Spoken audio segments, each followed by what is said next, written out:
세계적인 미녀 스타였던 마릴린 먼로가 한때 이런 말을 했습니다. 나는 한 여인으로서 가질 수 있는 모든 것을 가졌습니다. 나는 젊고 건강합니다. 나는 아름답습니다. 또한 나는 돈도 많고 사랑에 굶주리지도 않습니다. 하루에도 수백 명의 팬들로부터 편지를 받고 있습니다. 그래서 나는 부족한 것이 하나도 없습니다. 아마 앞으로도 계속 그럴 것입니다. 그런데 웬일일까요?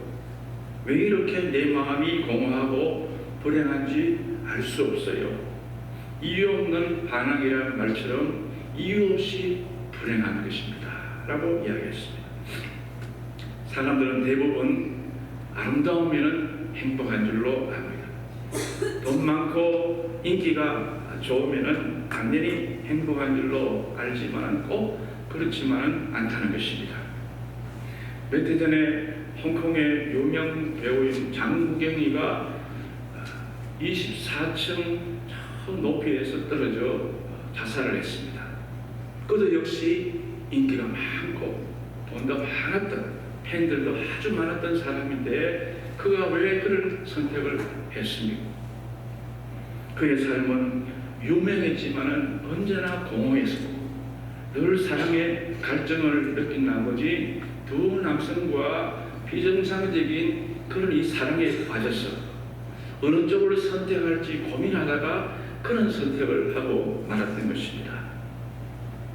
이처럼 모든 것을 갖고 있으면서도 불행했던 마릴린 먼로와 장국영과는 달리 모든 것을 다 버렸음에도 불구하고 행복한 인물이 있는데 그가 바로 오늘 본문에 나오는 사도 바울인 것입니다. 그는 빌립보서 3장 7절 8절에서 이렇게 말합니다. 그러나 무엇이든지 내게 유익하던 것을 내가 그리스도를 위하여 다 해로 여길 뿐더러 또한 모든 것을 해로 여김은 내 주 그리스도 예수를 아는 지식이 가장 고상하기 때문이라. 내가 그를 위하여 모든 것을 잃어버리고 배설물로 여김은 그리스도를 얻고 그 안에서 발견되려 함이니라고 고백했던 것입니다. 그는 며칠 후면 사형당할 처지였으면서도 빌립보 교회들에게 뭐라고 편지합니까? 빌립보 4장 4절에 보니까 주 안에서 항상 기뻐하라, 내가 다시 말하노니 기뻐하라 라고 이야기했습니다. 이게 감옥 안에 있는 사람이 표현한 말입니까? 언제 지금 죽을지 모르는 사람, 감옥에 있는데 원망불평만 해도 끝도 없을 텐데 감사해라, 기뻐해라 라고 이야기하지 않습니까? 이제 사형 날짜가 얼마 남지 않은데 불구하고 그는 믿음의 아들인 디모데에게 디모데후서 4장 7절 8절에 이렇게 말합니다. 내가 선한 싸움을 싸우고 나의 달려갈 길을 마치고 믿음을 지켰으니 이제 우리는 나하고 의로우신 재판장이 내게 의의 멸류관을 예비해 주셨다라고 그는 고백했던 것입니다. 이런 용기와 이런 담대함이 어디서 나왔습니까? 어떻게 해서 누구는 다 가졌어도 불행한 사람이 있는가 하면 누구는 다 버려도 행복을 할 수가 있는 것입니까? 이 시간 이 바울이 기록한 본문을 통해서 진정한 행복은 어디에서부터 나오고 어떻게 해서 얻어지는지 오늘 이 말씀을 통해 살펴보면서 은혜 나누는 시간이 되시기를 바랍니다. 첫 번째로 이 진정한 행복은요, 사랑에 꼭 매일 때 얻어지는 것입니다. 다시 말해 참된 행복은 돈이나 인기나 명예에 있는 것이 아니고요, 강권적인 사랑에 꼭 매일 때에 생기는 것입니다. 어떤 사람이 40년 동안의 직장 생활을 마치고 은퇴를 하면서 후배들 앞에서 자랑을 합니다. 나 이제 은퇴하는 거야. 나 이제 퇴직하는 거야. 나는 이제 걱정거리가 없어졌어. 나는 더 이상 직장 상사 눈치 볼 필요도 없어. 나는 빨리 직장 시간 맞추느라 빨리 달려갈 필요도 없어. 얼마나 좋은지 몰라. 난 자유야. 난 정말 행복해. 이렇게 말을 했습니다. 여러분, 정말 이것이 행복일까요? 행복이란 무엇인가에서 벗어나는 것이 아니고 도리어 무엇인가에 매이는 것입니다. 사랑이란 본질적으로 매이는 것이지 벗어나는 것이 아니라는 것입니다. 부부가 서로 사랑으로 묶여 있을 때, 또 자녀와 부모가 사랑으로 동료 매어져 있을 때에 비로소 행복감을 느끼는 것입니다. 제 친구 목사가 신학교 시절에 결혼을 해서 신혼여행을 가는데, 신혼여행 가서 자기 그 신부에게 첫날 밤에 제일 먼저 한 말이 뭐냐? 이제부터 너는 내 거야. 이렇게 말했다는 것입니다. 그렇죠. 이제부터는 이 아가씨도 혼자 막 자유롭게 다니던 것이 이제는 이 부부가 됨으로 묶이는 것입니다. 그것이 바로 행복의 시작인 것이죠. 여러분, 참된 행복과 기쁨이 어디 있습니까? 사랑하는 사람에게 꼭 매일 때 생기는 줄로 믿습니다. 당신 어디 갔다가 이제 와요. 핸드폰을 왜 끊고 다녀요? 전화 안 받으려고 왜 무겁게 들고 다녀요? 그렇게 말하면 아이고 지겨워라, 또 시작이야, 잠시도 꼼짝하지 못하게 만든단 말이야, 이렇게 생각이 쉬운데 사실 이게 행복이라는 것입니다. 하루가 지나고 이틀이 지나고 한 달이 지나고 두 달이 지나도 연락 한 통 없고 뭐 하는지 아무 관심도 없이 내버려둔다면 어떻습니까? 그게 행복이 아니죠. 사랑에 만드는 무관심이라고 했듯이요, 무관심이 결코 행복이 될 수가 없는 것입니다. 사랑하니까 전화하고 찾지요, 사랑하니까 자꾸 물어보잖아요. 사랑이 식어져 버렸어요. 어디서 밥을 굶든지 말든지 자든지 말든지 아무 신경도 쓰지 않는 것입니다. 그러므로 오늘 이 자리에 앉아 계신 남편들 여러분들은 아내가 전화 올 때 반갑게 받으시기 바랍니다. 반갑게. 아내도 마찬가지고 반갑게 받으셔야 돼요. 이 와이프가 왜 이렇게 나를 귀찮게 하나? 나를 믿지 못하나? 그렇게 생각하지 말고 전화 올 때가 좋은 것입니다. 사랑받고 있다는 증거가 아닙니까? 군대에 가면 제일 반가운 시간이 언제인지 아십니까? 잠자는 시간 아닙니다. 군대에 가면요 노는 시간 그것도 아닙니다. 제일 반가운 시간이 언제일까요? 편지를 받을 때. 편지 받을 때. 그것도 편지를 화장실에 앉아서 읽을 때 제일 반가운 거예요. 왜 하필 화장실에서 읽느냐? 화장실을 안 읽으면 고참들이 와서 자꾸 보자고 자꾸 얘가 고참들이 보고 스님 마스가 보고 이러니까 자기 혼자 나홀로 집에 화장실에 딱 앉아서 편지 읽을 때가 제일 행복한 것입니다. 정영만 집사님 그렇잖아요? 맞죠? 6.25 참전 용사 우리. 근데 이 내용을 보면 거의 다 대동소이합니다. 다 부모님이나 애인이나 친구들에게 오는 내용이 거의 비슷해요. 사랑한다, 보고 싶다, 군대 생활을 건강하게 하루하루 잘 지내다가 나중에 휴가 때 만나자, 나중에 건강하게 해서 제대해서 사회에서 만나자, 이런 내용이에요. 그런데 한 번은 1년이 가도 2년이 다 돼가도 편지 한 통 없는 그 병사가 있어요. 이 병사를 보면 얼굴에 피기가 하나도 없어요. 힘이 하나도 없는 거예요. 그렇다고 해서 밥을 안 먹느냐? 밥도 제일 많이 먹어요. 밥도 많이 먹고 그런데 힘이 하나도 없어요. 축구할 때 보면 펄펄 날아요. 동해 번쩍 서해 번쩍 막 뛰어다니는데 불구하고 평정한 시간만 되면 얌전한 고양이처럼 저 구석에 가서 가만히 있는 거예요. 야, 그래서 제가 김상경, 너는 왜 친구도 없냐? 편지해주는 동생도 없냐? 이렇게 물었는데 불구하고 그 친구는 결국은 제대할 때까지 편지 한 통 못 받고 쓸쓸히 군문을 나서는 것을 제가 보았습니다. 여러분요, 무관심이 좋은 것이 아니죠. 방치한다고 결코 좋은 것이 아닙니다. 사랑에 매여야 되고 사랑의 포로가 되어야 할 줄로 믿습니다. 오늘 보면 14절에서 행복한 사람 바울은 이렇게 고백하지 않습니까? 그리스도의 사랑이 우리를 강권하시는도다 그랬어요. 강권이 뭡니까? 강하게 양쪽에서 꽉 붙잡아 맨다, 그런 말이죠. 헬라에 보니까 힘있게 꽉 잡히다, 그런 말입니다.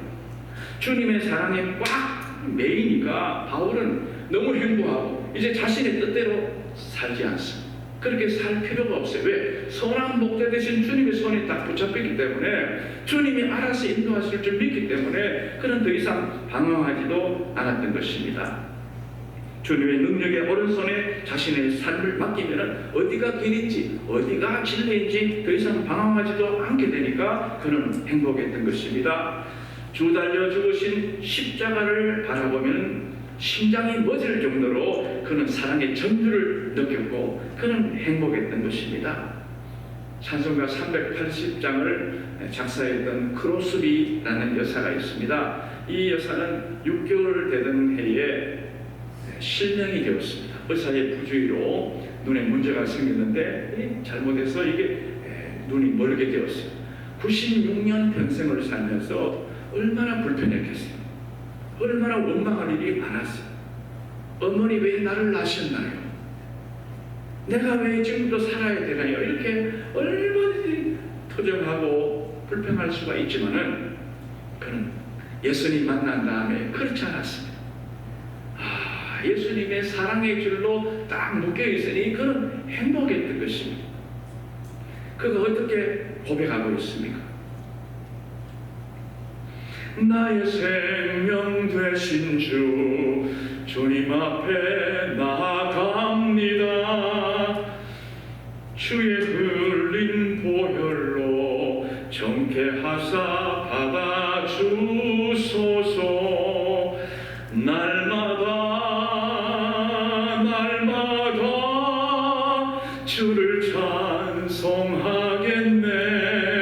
주의 사랑 줄로서 나를 굳게 잡아 매소서. 나를 굳게 잡아 매소서.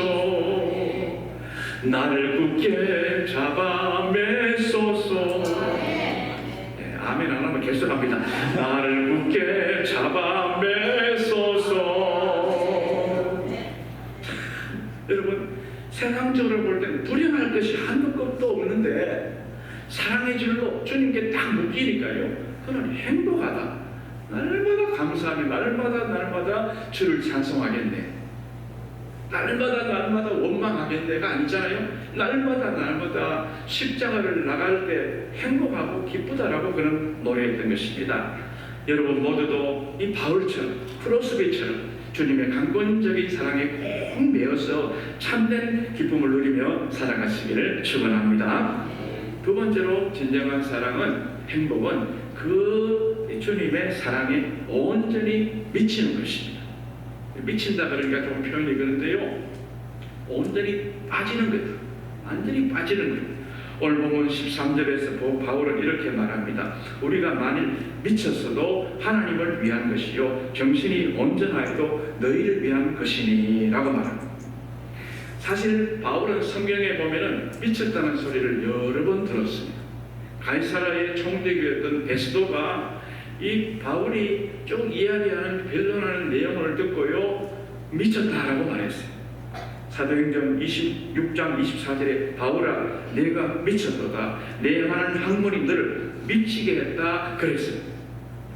하지만 바울은 이 말을 듣고 화나지도 않았습니다. 좌절하지도 않았습니다. 혹시 여러분에게 미쳤다라고 말하면 여러분 어떻게 하겠어요? 저기 돌았나? 그러고 도리어 싸우려고 그러지 않습니까? 그런데요 미쳤다고 말하는데 바울은 덤덤한 것입니다. 도리어 당당했습니다. 그렇습니다. 당신들의 말처럼 나는 미쳤습니다. 그러나 당신들이 하는 말처럼 잘못 미친 것이 아니라 하나님을 향해서 똑바로 미쳤습니다라고 말했던 것입니다. 이 부분을 신학자들은 이렇게 해석하고 있습니다. You say we do in a bad sense. I say we do in a true sense라고 이야기하고 있습니다. 당신들은 나쁜 의미에서 우리가 미쳤다고 말하지만은 나는 참된 의미에서 우리가 미쳤다고 말한다는 것입니다. 사실 예수님께서도 세상에 계실 때 많은 사람들로부터 미친 사람 취급받았습니다. 고함도 많이 당했습니다. 예수님을 믿고 살아왔던 2000년 동안에 살아왔던 수많은 백성들도 미쳤다는 말을 많이 들으며 살아왔습니다.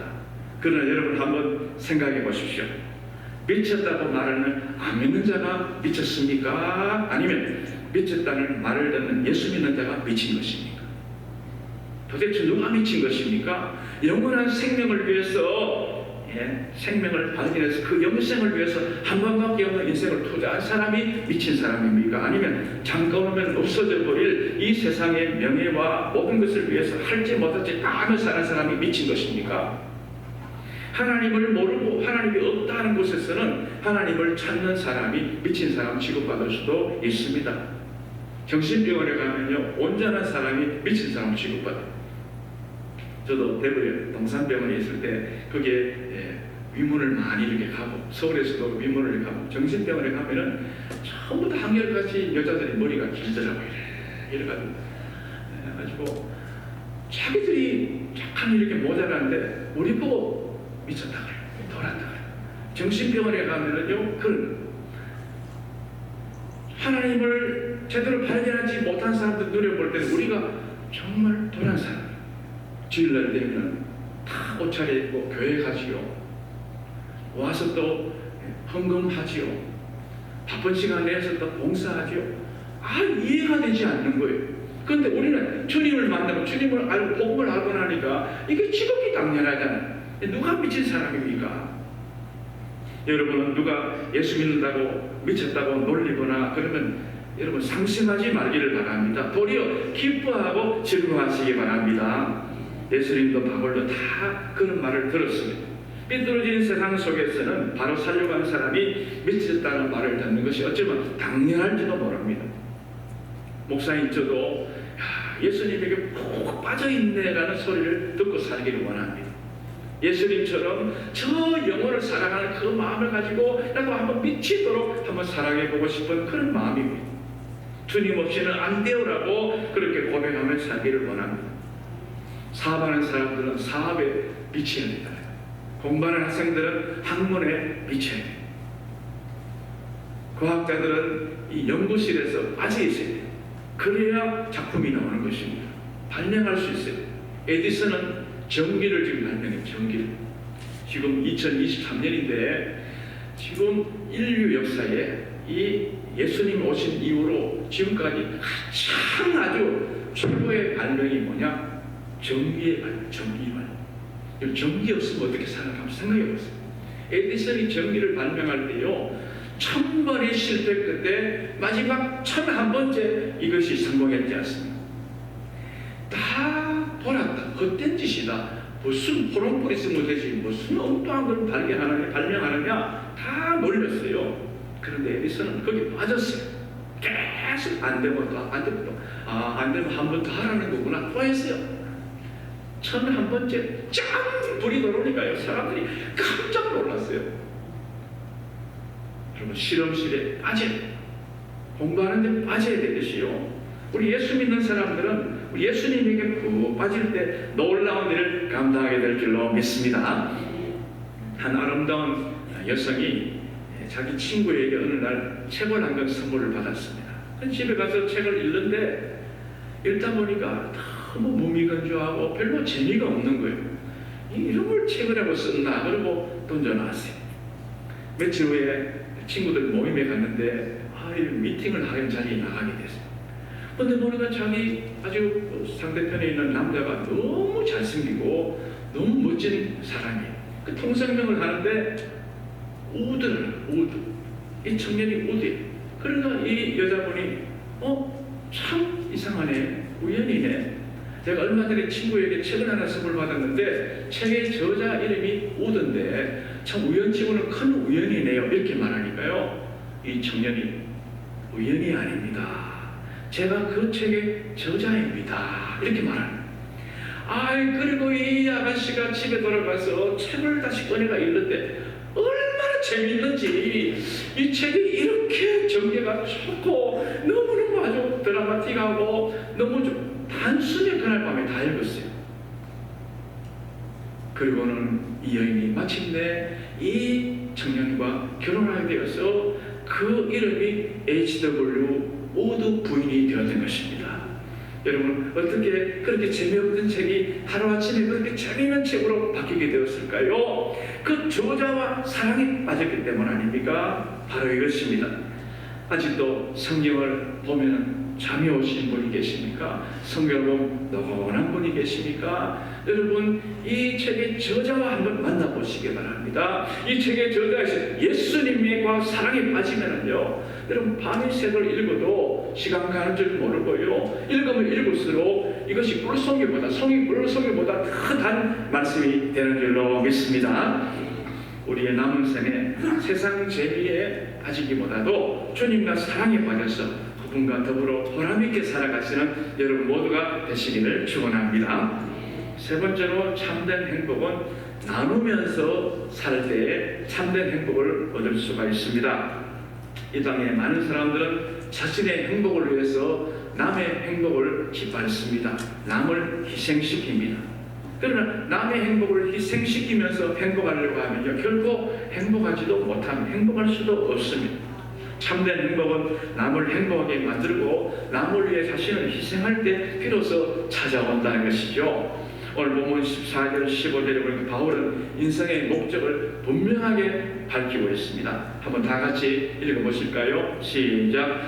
그리스도의 사랑이 우리를 강권하시는도다. 우리가 생각하건대 한 사람이 모든 사람을 대신하여 죽었은즉 모든 사람이 죽은 것이라. 그가 모든 사람을 대신하여 죽으심은 살아있는 자들로 하여금 다시는 그들 자신을 위하여 살지 않고 오직 그들을 대신하여 죽었다가 다시 살아나신 이를 위하여 살게 하려 함이라. 할렐루야. 그렇죠. 나만의 행복을 위해서 사는 게 아니고 남을 위해서 사는 것. 예수님은 자신의 행복을 위해서 이 땅에 오신 것이 아니지 않습니까? 죄 많은 우리 인간을 위해서, 우리를 살리기 위해서 예수님의 그 몸을 희생하면서 십자가 위에서 자신의 몸을 갈기갈기 찢으면서 가지고 있는 모든 물과 피를 다 쏟아주시면서 희생하면서 우리를 행복하게 만드신 분이 아니십니까? 그러므로 우리가 주님의 사랑을 받은 사람, 우리도 가만히 있으면 안 되는 것입니다. 받기만 하면 안 되는 거예요. 그 받은 사랑을 깨닫고 어떻게 해야 돼요? 우리도 나눠줄 수 있는 사람이 되어야 되는 것입니다. 주님의 사랑을 받은 사람은 주님의 은혜를 기억해서 예수님처럼 사랑을 실천할 때 비로소 참된 기쁨과 행복이 찾아오게 되는 줄로 믿습니다. 그러므로 우리는 아낌없이 줄 수 있어야 됩니다. 주려고 자꾸 애를 써야 됩니다. 물과 재물은 고여 있으면 썩게 마련입니다. 계속해서 나누어줄 때 참된 행복이고 신선함이 찾아오는 것입니다. 사랑도 나누고요, 감사도 나누고 또 내가 알고 있는 복음도 나눠야 합니다. 참된 사랑에는 5가지 신비가 있다고 하지 않습니까? 참된 사랑은 나눌수록 많아진다는 것이죠. 받으려고만 하면 멀리 도망간다는 것입니다. 참된 사랑은요, 아무도 훔쳐갈 수가 없습니다. 참된 사랑은 돈으로 살 수 없습니다. 참된 이 사랑은 인생을 고치는 만병통치약이다라고 이야기하고 있습니다. 미국에 살던 이사벨이라는 여인이 있었는데요, 이 여인은 아이를 낳다가 이 하반신을 못 쓰게 되는 장애를 겪게 되었습니다. 그래서 그 병을 치료하려고 많은 시간을 들이고 돈을 많이 썼지만은 효험이 없는 거예요. 더 이상 효과가 없겠다 생각하고 치료를 중단하고, 그리고 그 남아있는 그 돈을 가지고 어떻게 했느냐, 뭘 하면 보람되겠느냐, 그렇게 해가지고 마침 한국전에 이 6.25 전쟁이 일어나서 전쟁 고아가 많다는 이야기를 듣고 거기에 돈을 보내서 거기서 유치원을 고아원을 만들게 되고 후에 그것이 학교가 되었습니다. 참 보람이 있었잖아요. 그런데 1년 후에 이 이사벨이 세상을 떠나고 말았습니다. 그 장례식장에 모인 가족들과 친지들이 나중에 그걸 알게 된 거예요.